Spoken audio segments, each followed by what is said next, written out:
a really interesting debate was had on talkSPORT Breakfast earlier this week, in fact on Tuesday. Former England striker and now director of football, Eni Aluko, was alongside Laura Woods and Ali McCoist, and they were speaking about the Declan Rice situation. Before I continue into this conversation, let's bring in Eni Aluko because she joins us this morning. Eni, good morning. How are you? Good morning, Natalie. Good morning, Simon. Morning. I'm really good, thank you. I have to say, I'm quite honoured that this conversation is continuing. If you ask me as a pundit, what I'd rather prefer, to have an opinion that generates conversation or have an opinion that no one cares about that's boring, I'll go with the former. So thanks for having me on. Well, it's an absolute pleasure, and you're absolutely right about the conversation and the debate it has generated. You were on talkSPORT Breakfast, as I said earlier this week, talking about the Declan Rice situation, and you brought into that conversation from your own experiences now working, let's say, in the executive side of football. Let's just remind everybody what you said. This is the clip that we put out on social media. This is it. I think there's a lot of cat and mouse going on here. As a sporting director, I used to do this a lot. So I used to call up a big club, and say, right, can you put in a bid in? And that would get my owner to basically put a higher bid in. It's a bit like an auction, isn't it? I don't think Manchester City actually want to sign Declan Rice. I think what's going on here is Arteta's picked up the phone to Pep, said, listen, Arsenal are going to do the sort of incremental bid approach. If you put a higher bid in, that will push my owner to I think there's a bit of that going on here. What, for speed then? They just want it to happen quicker? Well, for speed, but to get the deal done. Because, West Ham obviously want a certain valuation. I think I read 120 million. Why don't Arsenal just go and pay it then? Well, this is the thing. I don't know why Arsenal are doing this incremental approach, but it says to me that Man City coming in sort of later on, it feels like they're trying to, it's going to help Arsenal.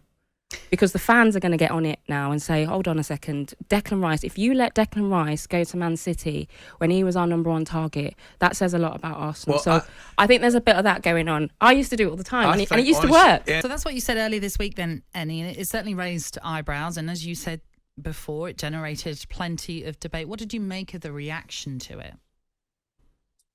Yeah, I think the reaction was a lot of people had never heard it before, right? Because ultimately there isn't many people like me who are pundits who also work as sporting directors who would be open and talk about transfer business. A lot of clubs don't talk about their transfer business, or at least talk about the tactical element and side of it, or the communication that goes on inevitably between clubs when there's transfers being made, particularly clubs that have a history of business, as Arsenal and City do, particularly clubs that, have coaches who are admittedly very close.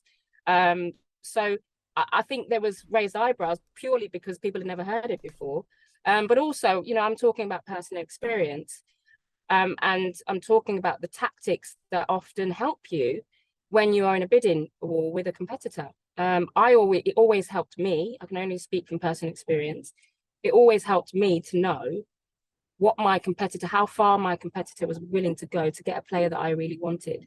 It was easier for me to go to my owner and say, do we want to save face and get the player we want? Or do we want to let our competitor get them? What do you want to do? And that would often get me more of a budget, right? So that's just what I'm referring to. Now, I'm assuming that may have happened. I don't know. But I think that where there's close relationships between the two clubs and the two owners, two coaches, Arteta's worked at Manchester City before, maybe there was an acceptance that Declan Rice was not going to come to City, and there was a conceding factor that, we'll make one bid, see how that goes, and I think that ultimately helped Arsenal to get the player they wanted.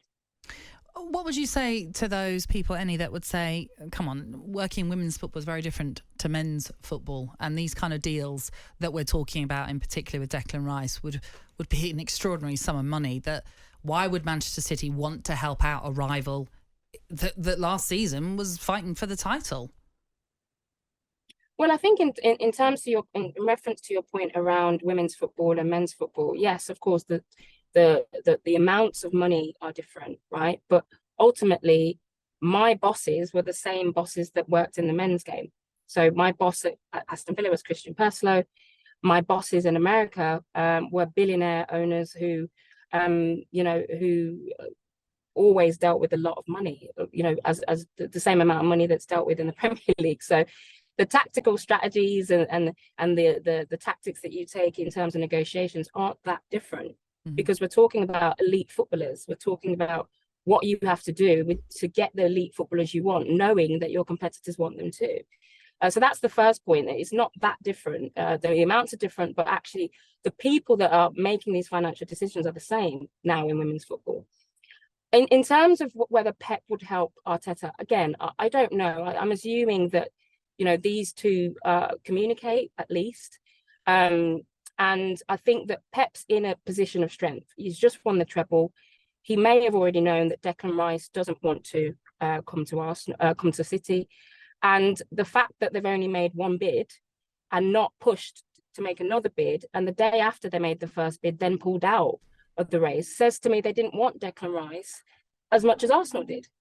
And inevitably, once that bid was met, once that City bid was made, Arsenal then had clear rein to negotiate with West Ham to do a record transfer fee. I don't think that is necessarily a coincidence. I think that's an organised approach to a record transfer fee, and that's the facts. That's how it's panned out. Simon, Eni, just hang on for one moment. Eni obviously was referring to, and I asked the question about, some people might say, look, it's a very different ball game, women's and men's football. And he's saying ultimately at the end of the day, it's still the same owners, it's still the same sort of transactions, bar the fee being different. Do you agree that this, with what Eni was saying just there? Well, I mean, I can't relate to her experiences. I don't know what budget she was given and how influential Christian Perslow was in allocating budgets for her and how much autonomy she got. What I would say is, if I had a technical director like Eni on my side, I'd be pretty fed up with it, because if she's manipulating me rather than working for me, I don't think I'd be over amused by that. I do think there is plausibility about some of the observations that she's made. Look, scale does affect outcomes. Transfer deals are transfer deals, but scales of £250,000 for a women's footballer or 90 million for a male footballer are vastly different, garner different attention, different agendas, different outlooks and different perspectives. I think it's slightly fanciful. I think it's unlikely, but it's not completely implausible that it would have manifested itself that way. I think Pep attaching his name to a transaction that he has no material interest in brings integrity into play. And I'm not sure that people at the top end of the game really want their integrity for question. I'm sure Manchester City didn't want to get into a bidding war, because no club likes getting into a bidding war. No club likes to be able to be put in a cleft position where the ultimate beneficiaries are the selling club, and they can see the competitive tension being built and being built and being built, and the main beneficiary of that are the selling club, and the two people that are being disadvantaged are the two clubs that are bidding against one another. So there might be a case where Man City had an interest, if they could do a deal at a price that suited them, which is a kind of way that Man City operates. They don't tend to get involved in too many bidding wars or try to get themselves in a situation where they'll pay more than they are prepared to pay. I think with Man City, they are in a position where they say, we are now economically at a position and logistically on the pitch to say, this is the value, this is what we'll do. Do a deal or don't do a deal. And I think that's more likely to be the case.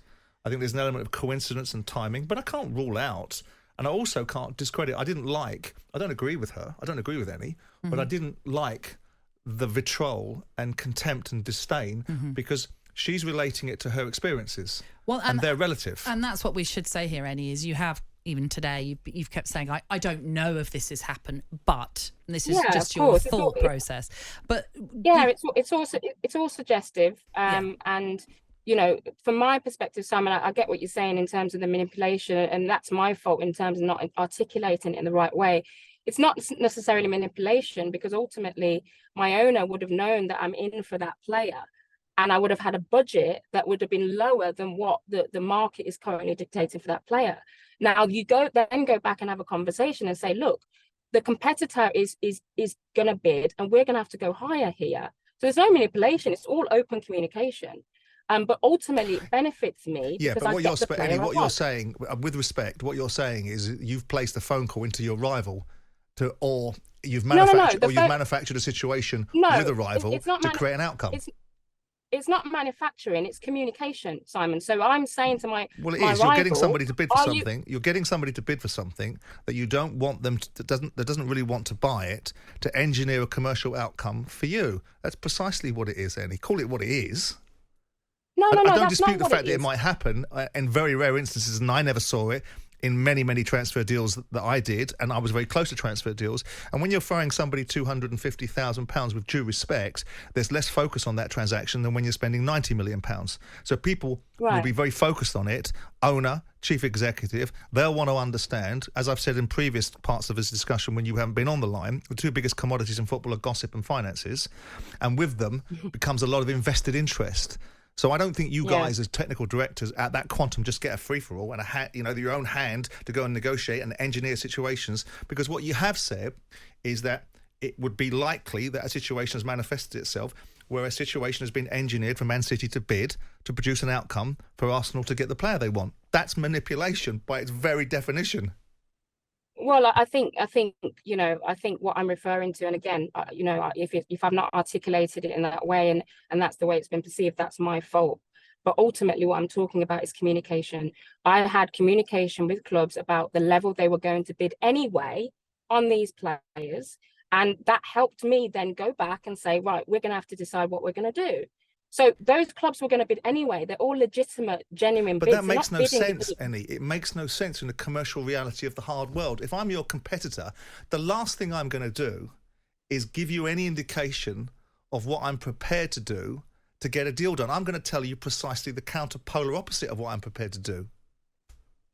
Well, that's not my experience. Yeah, but with respect, your experience is at a far lower level of economics. So I've accepted that. I've accepted that it's a far lower level. But at the end of the day, the tactics and the communication is what I'm referring to. I'm referring to clubs communicating about a player that they ultimately want at different levels, and the fact that obviously City pulled out after one bid, and Arsenal made a bid after that bid and ultimately got their player, which ultimately helped Arsenal. So what I'm effectively talking about, and again, I don't know, is communication between clubs. And in my experience, I communicated with my rivals. Now, again, in men's football, that might be very different. But I'm assuming that, at the higher the level of hundreds of millions of pounds is being exchanged here, at hundreds of millions of pounds, the idea that clubs don't communicate, I think is naive. I think they do communicate. And that's all I'm suggesting. Do you feel vindicated in any way? I do a little bit, yeah, because I think that the day after I was on talkSPORT, Declan Rice, City pull out of the race for Declan Rice. A day after their bid, the same day that Kovacic gets announced, who happens to play the same position as Rice. And exactly what I said was what happened, which was I don't think City are as interested in Rice as it probably seems. And they weren't, because they pulled out, and now we're talking about a record. I think they weren't as interested in getting into a bidding war. I think the commercial reality of buying a footballer is if you see as a matter of course the entrenched position of your competition, and you'll buy this player, but you're going to buy him at your valuation. You're not going to buy him at the selling club's valuation. You're going to buy him. Market forces to tell. And the market forces, there's no market price for Declan Rice. There's the market forces that prevail, and that will be whoever bids for it. And ultimately, if Man City's valuation was 90 million quid and not a single penny more, it's not surprising that if there's an indication from West Ham they're not going to accept 90 million quid, that Man City walk away from the table. And I think you're a little bit fortuitous with your timing. And when you make the observations about punditry, and people making observations about punditry and people talking about it, credible observations, credible opinions. It's great. Anyone can throw out stuff that people react to, and it's about having substance behind what you say. And your experience and relative to you may well be substantive. I do not think they relate to the men's game, not because it's a man-woman thing. It's a scale thing. It's a quantum thing. It's a nature of a relationship thing. And big clubs do not like doing business with one another. They might find a common ground to make sure that the agent is marginalised in it. But other than that, there is not a mutual empathy or a mutual sympathy towards finding a transaction to help someone else in a deal that they wanted to be in. It makes no sense. Eni, we do appreciate you joining us. I'm so sorry time has beaten us. We could carry on talking about this, I'm sure, as well. But thank you for being with us today. We do appreciate you coming on and just chatting through it a bit more, because it has generated a really fascinating debate. Thank you. You're welcome. Thank you for having me on. Pleasure, absolute pleasure. Eni Aluko there, former England striker, of course, has now moved into the executive side of football. We're going to take a break. This is talkSPORT. Jim White and Simon Jordan. Monday to Friday mornings from 10 on AM, on DAB, via the talkSPORT app and on your smart speaker. talkSPORT.